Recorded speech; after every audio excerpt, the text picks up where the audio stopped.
right, welcome back to the Countertop Podcast. We appreciate you guys stopping by. If you're new here, this is a podcast where we just kind of bring topics to the table, whatever we want to speak about, and we just chit chat and have fun with it. So we appreciate you coming by. You can follow us on YouTube, Facebook, Twitter, Instagram, all of the major podcasting websites as well. So you guys will jump into it today and kind of give it a go. Ray, if you want to jump into this one first.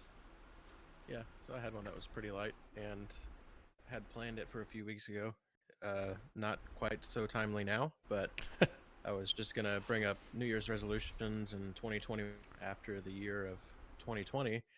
I was just curious if you were New Year's resolutioners in general, or if you had anything specifically this year that you wanted to start doing because of the start of the year or anything like that, because a lot of stuff I've been reading lately, there's a lot of people that have your typical resolutions of wanting to exercise more, eat healthier, all that kind of stuff that people normally plan. But I've also seen a lot of articles about people saying that you shouldn't set such high expectations for the year after last year. And I find that to be just try and live. Yeah. Just don't. Just don't. So I'm not a big New Year's resolutionist, I guess you would call them. Mm-hmm.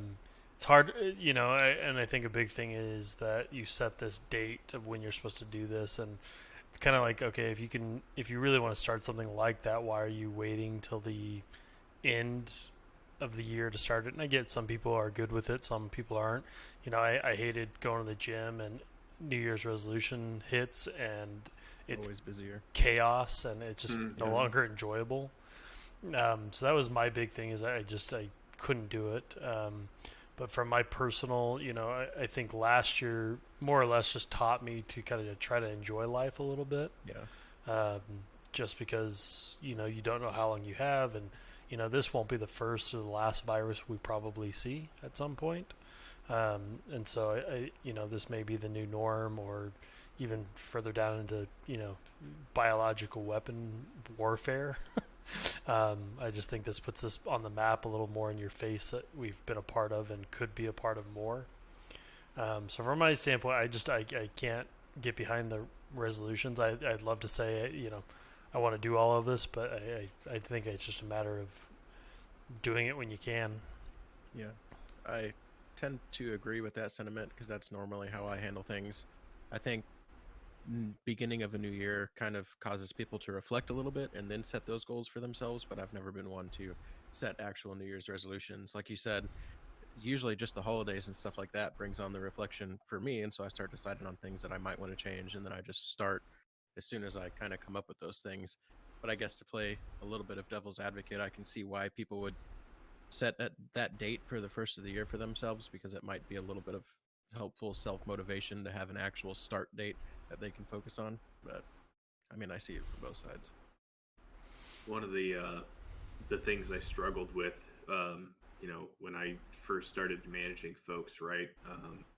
You had to make that change that said something along the lines of, how do you balance, right, all the different crap, and when you get something new, it forces you to change that perspective, right? When you get an opportunity such as, kids, new relationship, new job, those type of things are also time frames, like you guys are saying, of start times and times of reflection. I say that because one of the things that I think is better to do is that continual growth pattern of saying, hey, you have to think about multiple things, not just one. The one I'm currently struggling with right now is personal health, right? So you got the mental side, you got the physical side, you've got, your wealth, you've got, your aspirations or goals, other things, education typically. There's even religion or spiritual aspects of that. Well, it's not saying, anything particular, but, you have these different avenues that you've got to work on as a person in order to maintain happiness, to create balance. And I think where I need to focus on is on two areas. One, challenge of new skills development, and two is the physical health, where certainly I got complacent in the pandemic, as most people have. It was easy to do. Yeah, and it was Yeah. it was nice to grab a beer at 11 o'clock for the first 6 months, but it's kind of one of those things where over a period of time, your body will tell you that something's missing. Yeah. And I think being able to identify those areas that you're lacking is more important than setting, like you guys are saying, a soft goal that really doesn't target where your actual development path is at this time. Yeah, or anything specific. I feel like it's harder to reach a goal if you just have a broad goal. Like, I mean, I guess depending on how you view that, if you just have a goal of work out more and you work out 5 minutes a day, technically you're hitting your goal, but Right. you might not be fulfilled if there's not some kind of result that you can track other than just a generalized, I need to do this. Yeah, but Yeah. I think it's more of like an ever changing acute goal is really should be your process, because your brain don't listen to me, but anyway, your brain, it's going to go through cycles of saying, I need more of this or less of this, or this need is being fulfilled by this unknown source. Like you have visitors coming along, and your social palate, if you will, is pegged and overflowing, and actually that's a great time to realize that before it causes a stressor in your life, and start to address those items. So if you're even just in the day of, it's like, today I'm going to not do this, or today I'm going to do this, is better, I think, than trying to say, okay, it's the first of the year, I'm going to do this for a year. It's like, nah, just today or this week, or this is where I feel my body is lacking. Yeah, I feel like that's a good aspect, especially when we start talking about things like how rough 2020 was for a lot of people and how people might want to approach 2021. That makes more sense to take it a day at a time and set those smaller goals for themselves every day and kind of decide how they feel in the morning or the night before or whatever, how they might want to take things. And I think And it's even kind of like a book. well, and I even think with the goal setting, I think that helps people having those short-term, reachable goals versus your long-term goal, because it does get discouraging, or you have an off day and you start making those excuses. Well, I'm not there, I can't do this. All of that comes into play. Where if it's like you were saying, even the 5 minutes a day, well, at some point that 5 minutes is going to go, okay, this is too easy, or so I think those short-term goals help. Yeah, and I think that's what a lot of quote-unquote pros would recommend too. Any of these motivational people you hear talk about goals at the beginning of the year, that's one thing they always bring up is, have your short-term goals that you can hit for that extra rush of, whatever, I don't know what word I'm trying to think of. Dopamine hit. Yeah, dopamine hit. Of enjoyment. Yeah, to just kind of push you forward to try and hit those long-term goals also. So it's definitely important to have both. And I do a habit of articulating what's in my brain to those who actually, talk to me on a regular basis. Primarily, one, to, there's the concept, right, that aspirations aren't anything until it's communicated, whether that's to yourself written or otherwise to those around you. But to set a goal is one thing, but to articulate it is another. Yeah. And telling my wife or something like that, hey, this is what I'm feeling, this is what I think I need to do. When I'm doing those aspects and I articulate that, if something comes up that needs my attention outside of those let's say small goals for the day or things that I want to work on, people are more apt to help you versus interrupt you when you articulate that's something important to you. And I think that can go a long way as well. Yeah, for sure. I could see how that would be helpful. Just, even if it's just putting that intention out into the world, like you said, instead of self-reflecting about it, that makes a lot of sense. And I think it's a good comment you also make with your spouse, Tanner, that, sharing that, you're articulating how you're feeling, and I think that's something that some people don't do or don't implement and can run into its own trouble. So I think that's just overall good in personal, professional, and all of that. I learned the hard way, man. Yeah. I did, but it's something that after I incorporated it in both the professional and the personal life, what's the harm? I mean, I haven't run into any situation, professionally or personally, where if the intent, the execution, the purpose is all something that you've considered before the action, then the action itself and whatever outcome comes from it, most people can deal with, whether it was a negative outcome or a positive outcome. At least you know, and people are aware. If it's wrong, or if people who have greater experience can interrupt it by you articulating your intentions early on, then you get that collaborative type of approach towards solving problems or goals. And in general, I can't think of anything that I've experienced since changing that about myself, and that's probably been 8 years now. Um, that's bit me in the ass. I mean, I've screwed up a lot, don't get me wrong, but if you screw up and everyone's on board, Yeah. oops. Yep. Like, what's it matter? Yeah. No, that's a good point. I think those, personal failures, if no one knows about them, maybe hits you harder too because of not sharing how you're feeling or what's going on. Yeah, just kind of keeping it inside is not always a good option. Especially on a Friday. If anything ever bothers you on a Friday afternoon and you're going into the weekend and it has to do with work, address it. Yeah. Like, tell the person, be like, hey, I just got off this conference call. It's 5 o'clock at Friday. You're kind of sounding like a douche. I don't think that's really your intent, but you sounded like a douche. Yeah. Deal with that before it gets to Saturday. I've had some of those calls I don't deal with, and you dwell on it all weekend. So It's awful, I know that exact feeling. So yeah. I will throw it out there just because I've thought about this personally, and you mentioned like personal health, and one piece of that being physical health as well as personal, kind of tying into mental as well. Have you guys ever thought about doing a competition with friends on physical or some sort of piece like that? I always like those challenges. Yeah. I typically do better with accountability. If no one ever holds me accountable, I'm like, yeah, screw it. So I'm throwing this out there as a softball. Maybe we can come up with a challenge and everyone buys in if people are interested to do something within the podcast.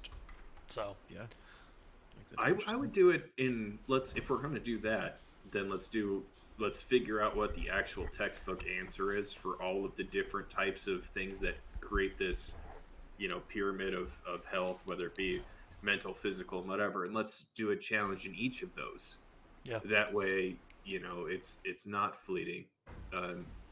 Because weirdly enough, I was on the rowing machine for 20 minutes today because I was feeling bad, and I was listening to a 90-minute synopsis of Immanuel Kant.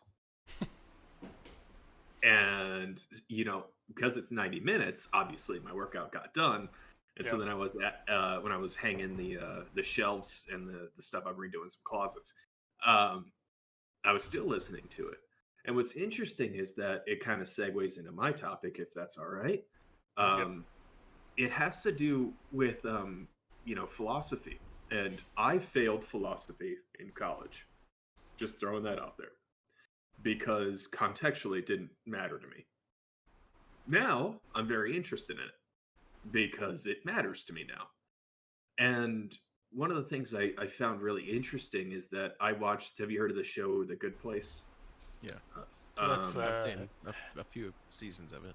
That's the Heaven show, right? Kind of. Good Place, Bad Place. Help me out, Ray. Isn't the female actress main character? Yeah. Okay. It's kind of the basis of it in the beginning is that they're supposedly in heaven. Yeah. And living. It goes from there. Supposed to be there too. She's not supposed to be there, so on and so forth, something like that. Yeah. Okay. But they have a friend who's very into philosophy. He was an ethics teacher, and so it's an enjoyable show. But then as I went through and I listened to on the last vacation, the drive up, it was on Kierkegaard, who is a Dane philosopher who had to do with existentialism. And then now I was learning about Immanuel Kant today, who had to do more. He was kind of creating like this whole system of ethics around, how do you what does it mean and how does it do it? And it goes into the metaphysical, which was like these, rather than having the podcast me trying to explain concepts that I'm still trying to learn, the point of it is that those type of exercises and trying to think outside, are just as beneficial to your brain as physical activity in terms of trying to expand or to grow in different topics that you may not find interesting, but overall it could tie into things such as TV shows or other type of shit. That wasn't my topic, but you get what I'm saying. Yeah.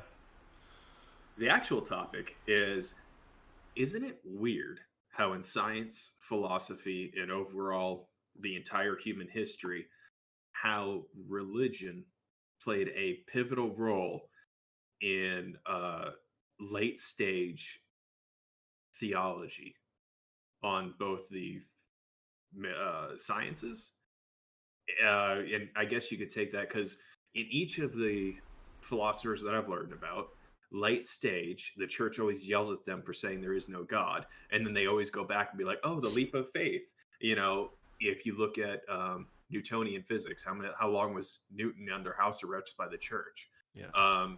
If you look at most aspects of sciences, the church plays a pivotal role. And now recent data is showing that 26% of Americans, at least right now, self-identify as agnostic or atheist. That's up from 17% from 2009. There isn't necessarily a question, but overall, what are you guys? Do you think about this? Do you consider it? Do you see it in other aspects? Do you agree, disagree, yada, yada, yada? Go from there. Yeah, I mean, So this is a heavy. I think if there's a lot yeah. there. There's think a if lot people there. Pick something. really look into it, they'll see that. And I feel like we still see it to this day, although the church doesn't have quite the direct influence on science as they maybe did previously, when churches were more of a power figure than just a faith figure like they are now, I guess. But I mean, you still see all kinds of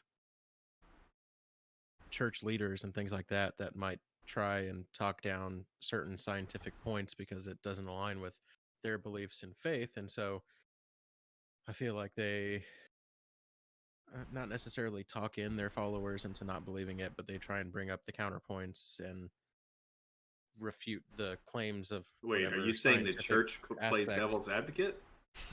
Yeah. Sorry, I had to. Don't tell them that.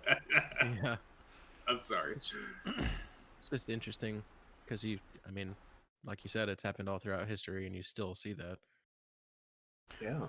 Well, and I think a big piece of it, not even just looking at the science factor, but the separation of church and state and where that line starts to blur across. That's still an active piece of what we deal with today, and I think that's probably more than your scientific area to some degree, in a sense that they can't lock somebody in their house, and they they can't do that drastic piece where the church was kind of running the country or the area they were in at one point. And so Galileo, Newton, they pretty much, that was standard operating position. The world is not the center of the solar system. Hope you're in their house for the next 30 years. Like what? Yeah, no, that's exactly. So I think from a scientific standpoint, it's more of the playing devil's advocate, or denying those facts, or not acknowledging them, and I think that's hurtful to the people that are part of that church, not to kind of have that open mind. You become an echo chamber within that church, and I think that's it's definitely hurtful. But when you start talking, that's the first thing that came to my mind was your active church and state blurred lines that we have today, and in politics and everything. I think that's what is crazy to me. So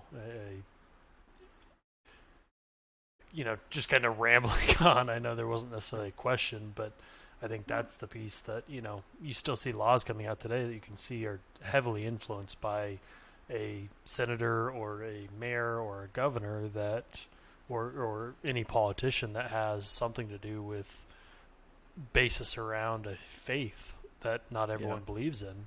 Yeah, and to that point, I mean, if you really want to break it down, a lot of morality comes down to faith-based practices, because that's not necessarily anything that's scientific or taught, just depending on how you are brought up and what you believe in, it kind of plays into difference in morality across cultures and stuff like that. So there's a lot That's of, why I thought it was interesting.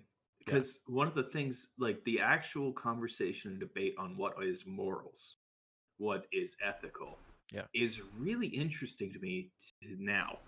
Like I said, it wasn't when I was younger, but that concept of, like situational moralism or absolute moralism, or those type of things that TV show talked about, it's like, okay, like it was really scripted and kind of funny, but then once you start listening to the works, the diaries, kind of like what our talk on Columbus was, it is much more interesting how, like, the moral compass of a of, let's say, Kierkegaard, it wasn't until late life when he introduced the aspect of faith. There was the aesthetic and the internal conflict on, you know, existentialism as a whole. But it wasn't until later, after, most of the early philosophers were theologians first in university. And then after they lost kind of their path on the theologian route, they started more into the soft sciences of, I'm going to get yelled at if anybody listens to this on that. But anyway, of philosophy more. And that's where I think it's interesting that the people who pondered their entire lives being tortured about the concept of morality and ethics are the ones that also struggle deeply with that church slash individual dilemma. And it's just, I don't know, I find it very interesting because in earlier times, the church always plays a heavy influence late life. And it is often tied, as you're talking about, to a specific figurehead of the state. And then once that figurehead dies, then there's a resurgence of, or political figure or church figure. There's a resurgence of feelings against the church that show up in the writings.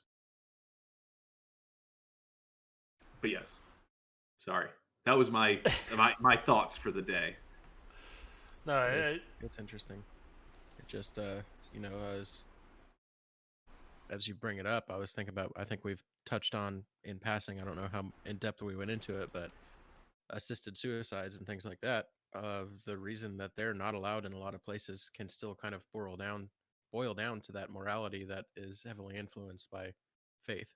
So, Well, that's the whole thing about a lot of our political issues on even abortion. Yeah, that is a religious issue. Yeah, that's not a science issue. But I think it's no, I'm not saying it's not an important issue, because when I've had topics, watch the line. Right. No, but I've had this conversation with others about, people are very uncomfortable to talk about abortion, right? And one of the interesting things is that people want a hard number on when a person is a person. They want a hard number about when it's, someone's choice. And I think that's where people get tied up the most on that debate. In my experience, is just on that actual, how many hours, how many days, how many minutes, how many seconds, or is it instantaneous? And I think there's an actual good discussion on that, because I think regardless of where you're at on the debate of abortion, no one thinks you should abort a 6-year-old. There's some people out there. No sane person would, and if you take that back, that's a joke, right? To say 6, because that's murder, right? That's in every classification of it. And if you walk it back, there's interesting how you could go through first trimester, second trimester, third trimester, and you could talk about the specifics with people, and it's a much different conversation, because there's very few people who are at conception. And it's not at conception based on facts. It's at conception based on religion. But if you get past there, everyone really wants to have that conversation about how long is it human, humane to have an abortion, because it's not, like I think I'm the only one who has kids, right? Like you can get scans that I know of, right? That like it's a real conversation, not about abortion, but about the the kid's health early on. That says, is there a predisposition towards physical or mental ailments that is going to cause them a severely impacted quality of life? And that's a real conversation. That's whether you could say different or not, it still ends up the same. Yeah. No, you're not. There's it's an interesting topic to dive into, and it is interesting how, like you said, and I'm not going to, says Berger. No. Well, no, I'm just from your original statement about the philosophy and the church and where that line falls from the conception and then science into what is life and what is human and humane. It's probably a good topic as a point of where that kind of falls between philosophy, church, state, all of that. Because you're not going to get an answer, right? Yeah, there's not a way that all how many millions of people, 72, 73, something like 84, 328 million people in the United States alone, right? To agree of 3 weeks. Yeah. It's like you're not going to get them to agree to that. Yeah, no, exactly. So, I don't know. Well, I'll jump into my topic because there's a lot to unload on that, and we could probably talk an hour on just that alone. This is kind of just a question, and Tanner and I, you and I have talked about this a little bit, and Ray, I kind of want your aspect, and because I know you've gone through this as well, but career and professional changes that you've made, and your acceptance, or your was it a want, was it a need, was it I had to, not by choice, those type of things that I feel like just exploring a little bit, because I'm going through some personal things in my life, and part of it is my choice, part of it's not, and it's all eye-opening to some degree. And so I wanted to kind of get your feedback of last time you've changed jobs, Ray, and last time you've changed jobs, Tanner, of where were you at mind state wise when you made that change? How has it come out after the years have gone by, and kind of all of that? Yeah. I've actually been thinking about that recently, so it's interesting that you bring it up, because mind reader. At the end of December, I hit 5 years with my current company in the position that I'm in, and it kind of feels stale now, like almost, because there's opportunity, but not an overwhelming amount of opportunity to move within the company to a higher up position. Any move I can really make at the moment would just be a lateral move.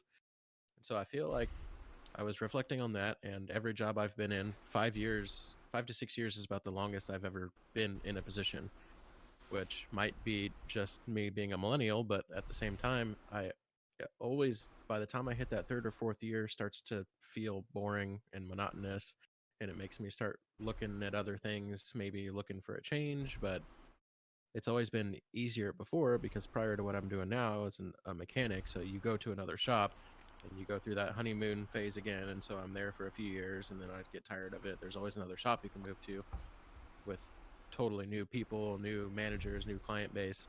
And that's kind of the same for the industry I'm in now, but it's definitely more of a lateral move. So I don't feel like I have the opportunity to move up or out. So kind of just been looking for ways recently to change things or make my performance better, or something to push me to make the job not feel so monotonous, and kind of maybe in the future position myself to be able to take advantage of a upward move and not just a lateral move. So I don't know.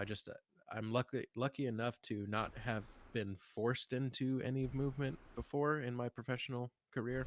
It's all been by choice, but it just seems like every time I hit a certain threshold in time at a job, I start to just get bored, or everything feels monotonous. Did you actually want me to talk about this today?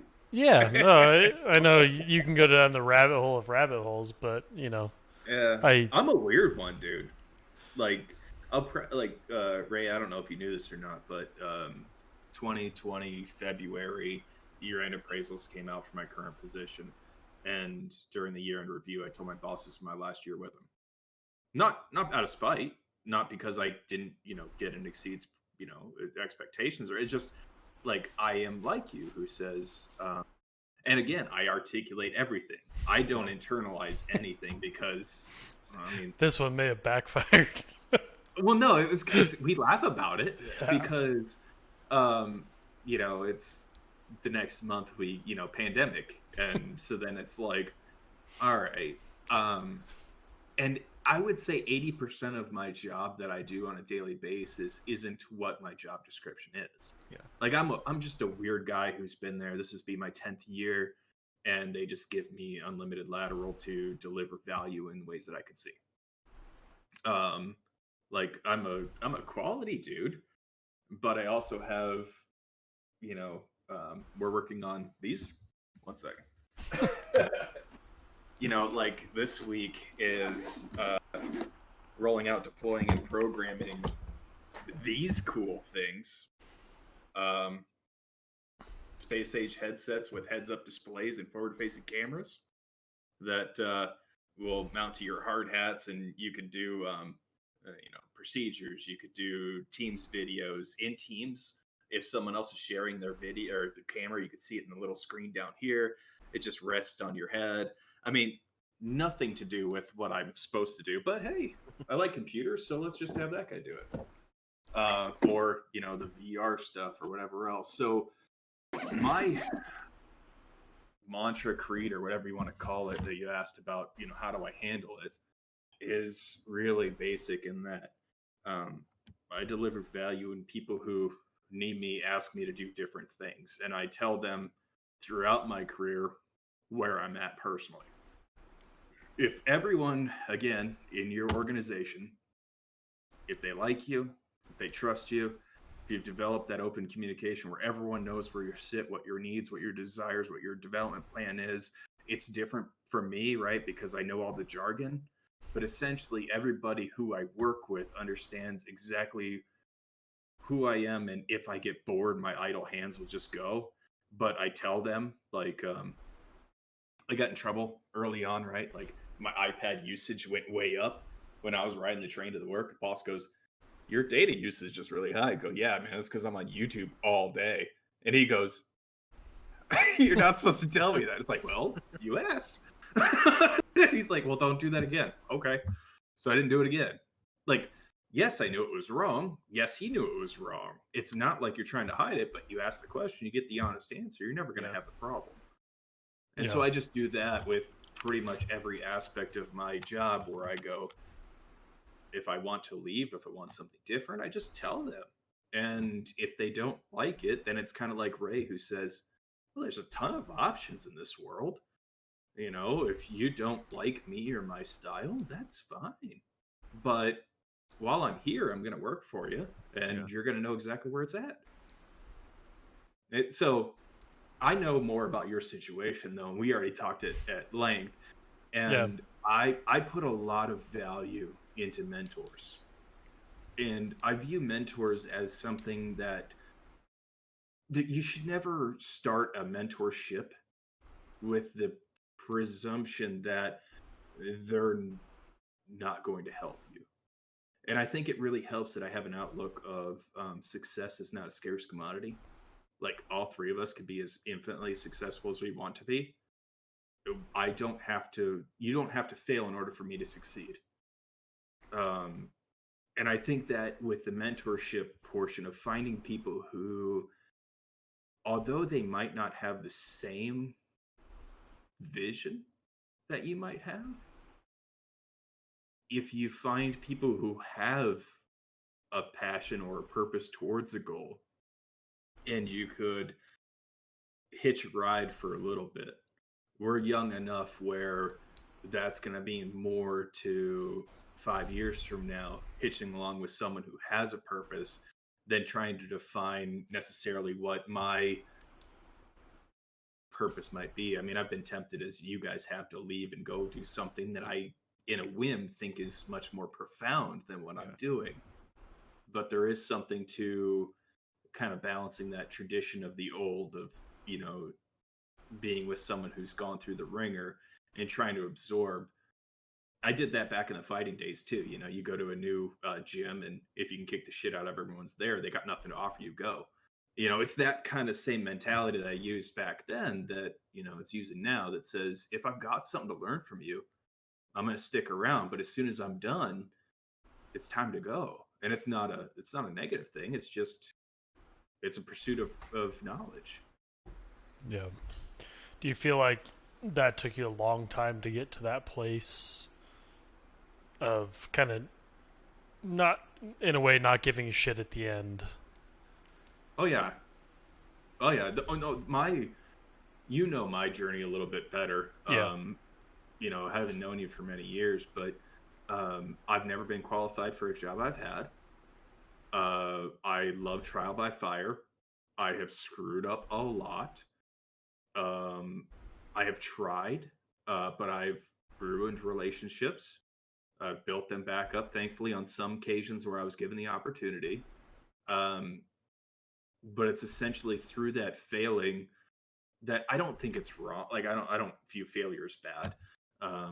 I know the people I failed, they were super pissed at me, right? Mhm. Like my employees or people I let down or things that I tried to do too heavy, too soft. You know, it's, people are valuable, but those lessons that I got, certainly, you know, you had to hit the low before you start to climb out, and you only can climb out when someone gives you direction.